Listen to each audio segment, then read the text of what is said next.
Welcome to my YouTube channel learning with dignity. My name is Garima. आज हम करेंगे class 4th Hindi NCERT Rimjhim book का पाठ 13 हुदहुद। हुदहुद एक बहुत ही सुंदर पक्षी है।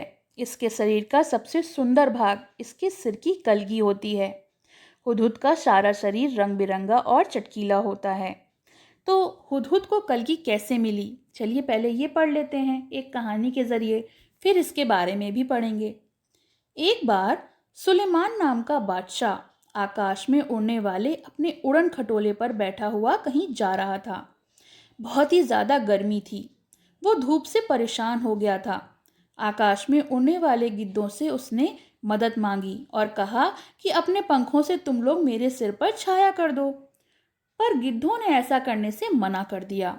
उन्होंने बहाना बनाते हुए कहा, हम तो इतने छोटे छोटे हैं, हमारी गर्दन पर पंख भी नहीं हैं, हम छाया कैसे कर सकते हैं। सुलेमान बादशाह आगे बढ़ गए। कुछ दूर जाने पर उनकी भेंट हुदहुदों की मुखिया से हुई। सुलेमान ने उनसे भी मदद मांगी। जो मुखिया था वो बहुत चतुर था। उसने अपने दल से, दल होता है ग्रुप, उसने अपने दल से तुरंत बात की और सारे हुदहुदों को इकट्ठा करके बादशाह सुलेमान के ऊपर छाया कर दी। सुलेमान बोले, मैंने गिद्धों से भी मदद मांगी थी, वे मेरी मदद कर सकते थे, पर उन्होंने मेरी मदद करने से इनकार कर दिया। लेकिन तुम गिद्ध जो हो, छोटे तो हो मगर काफी चतुर हो, तुम सबने मिलकर मेरी सहायता की है। मैं तुमसे बहुत प्रसन्न हूँ। मैं तुम्हारी कोई भी इच्छा पूरी करूँगा। बताओ तुम्हारी क्या इच्छा है। मुखिया ने कहा, महाराज, मैं अपने सभी साथियों से राय सलाह कर कर ही आपसे इस इच्छा के बारे में बताऊंगा। मुखिया ने साथियों से सलाह करने के बाद कहा, महाराज, हमें ये वरदान दीजिए कि हमारे सिर पर आज से सोने की कलगी निकल आए। बादशाह हंसे और बोले, मुखिया, इसका फल क्या होगा, यह तुमने सोच लिया है।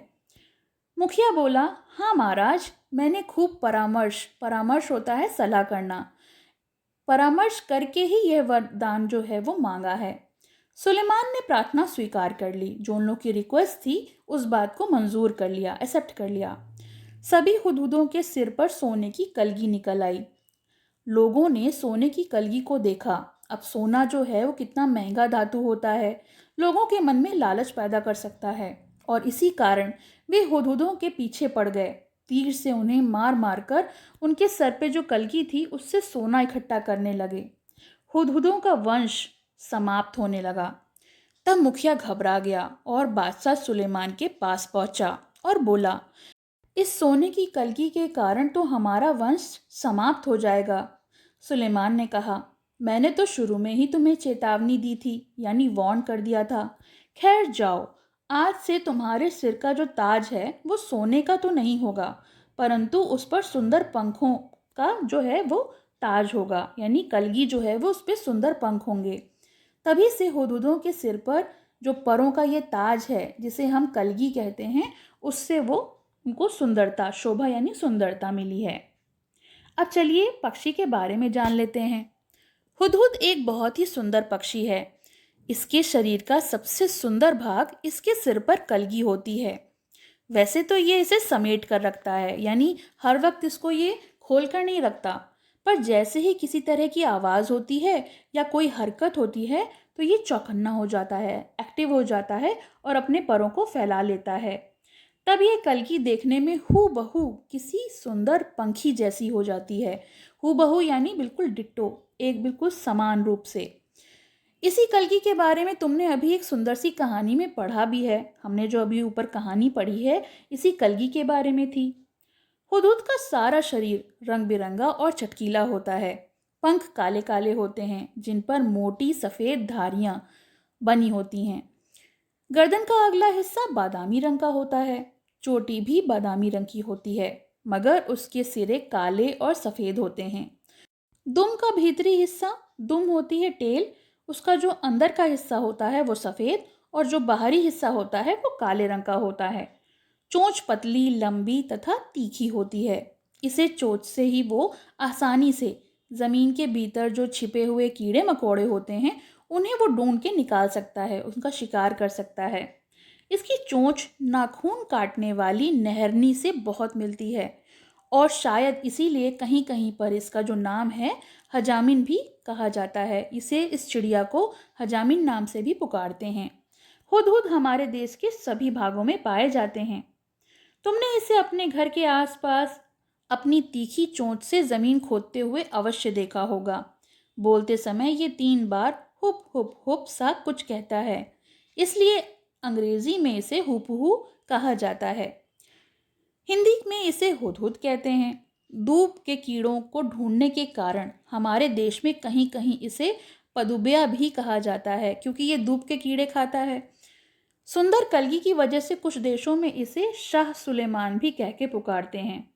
मादा हुदहुद 3 से 10 अंडे देती है। जब तक बच्चे अंडे से बाहर नहीं निकल आते वह अंडों पर बैठी रहती है, हटती नहीं है।